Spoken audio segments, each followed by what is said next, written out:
নমস্কার, টিভি9 বাংলার ফেসবুক এবং ইউটিউব পেজে আপনাকে স্বাগত। আমি দীপ রয়েছি আপনার সঙ্গে। টিভি9 বাংলার এই ইউটিউব এবং ফেসবুক, ইনস্টাগ্রাম পেজগুলোতে আমরা নিয়মিত এমন কিছু কন্টেন্ট নিয়ে আসি যে কন্টেন্টগুলো অন্য আর 5টা কন্টেন্টের থেকে একটু আলাদা। আচ্ছা, আপনি তো এতক্ষণে জেনেই গেছেন যে গোটা রাজ্য জুড়ে সবুজ ঝড় বয়ে গেছে এই লোকসভা নির্বাচনে। ফলাফলও বেরিয়ে গেছে। রাজ্য জুড়ে সবুজ আবির কার্যত গেরুয়া আবিরকে একেবারে ধুয়ে মুছে সাফ করে দিয়েছে। কিন্তু আপনি কি জানেন যে রাজ্য জুড়ে ট্রেন্ড তো একরকম, কিন্তু এই শহর কলকাতায় ট্রেন্ড কিন্তু একটু আলাদা। কেন বলছি? তার কারণ এই শহর কলকাতায় এমন 70 থেকে 75টা ওয়ার্ড রয়েছে যে ওয়ার্ডগুলোতে তৃণমূল কংগ্রেসের প্রার্থী বিজেপির প্রার্থীর থেকে পিছিয়ে ছিল। হ্যাঁ, ঠিক শুনছেন।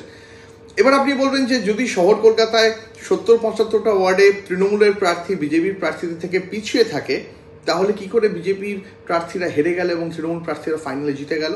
তার কারণ যে ওয়ার্ডগুলোতে তৃণমূল প্রার্থীরা পিছিয়ে ছিলেন সেখানে জয়ের যে ব্যবধান বা মার্জিন যা ছিল, এবং যে ওয়ার্ডগুলোতে তৃণমূল প্রার্থীরা এগিয়ে ছিলেন সেখানে জয়ের যে ব্যবধান, যে মার্জিন ছিল, সেটা অনেকটা বেশি। যেমন আপনাকে উদাহরণ দিয়ে বলি, দক্ষিণ কলকাতা তৃণমূলের বরাবরের শক্ত ঘাঁটি বলে পরিচিত।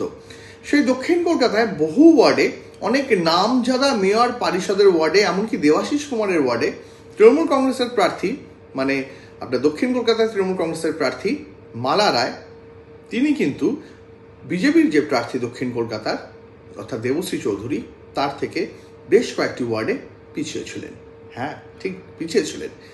কিন্তু মুশকিল হচ্ছে এই ওয়ার্ডগুলোতে যতগুলো ভোটে দেবশ্রী চৌধুরী এগিয়েছিলেন, যতগুলি ওয়ার্ডে দেবশ্রী চৌধুরী যে মার্জিন করেছেন বা বিজেপি যে মার্জিন পেয়েছে, আর বন্দর এলাকার বেশ কয়েকটা ওয়ার্ডে তৃণমূল কংগ্রেস ফেরহাদ হাকিমের নেতৃত্বে যে মার্জিন এনে দিয়েছে, সেই মার্জিন অনেকটাই বেশি, যার ফলে সামগ্রিক ফলে তেমন প্রভাব পড়েনি। কিন্তু দক্ষিণ এবং উত্তর কলকাতা দুটি লোকসভা কেন্দ্রেই তৃণমূল কংগ্রেসের প্রার্থী তারা কিন্তু বিজেপির প্রার্থীর থেকে বেশ কয়েকটা ওয়ার্ডে পিছিয়ে ছিল।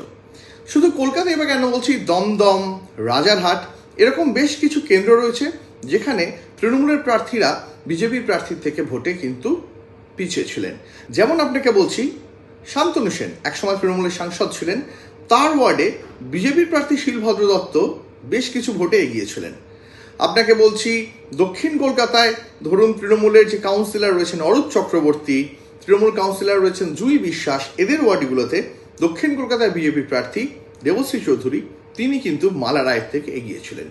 কিন্তু যে এলাকাগুলোতে তৃণমূল প্রার্থী এগিয়েছিল, যেমন বন্দরের বেশ কিছু এলাকায় সংখ্যালঘু অধ্যুষিত বেশ কিছু ওয়ার্ড রয়েছে, সেখানে তৃণমূল প্রার্থীরা এমন লিড পেয়েছেন যে তাদের জয়ের যে মার্জিন এবং এই ওয়ার্ডগুলোতে যে পিছিয়ে থাকার মার্জিন, তাকে ছাপিয়ে বহুদূর অবধি উঠে গেছে।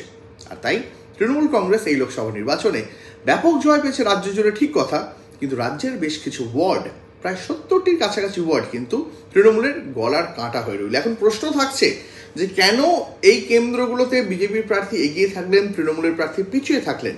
সেটা কি মেরুকরণের রাজনীতি, নাকি এই ওয়ার্ডগুলোতে নাগরিক পরিষেবা পাওয়ার ক্ষেত্রে কোনো রকম খামতি ছিল? নজর রাখুন, নজর থাকবে আমাদেরও। আপাতত ধন্যবাদ।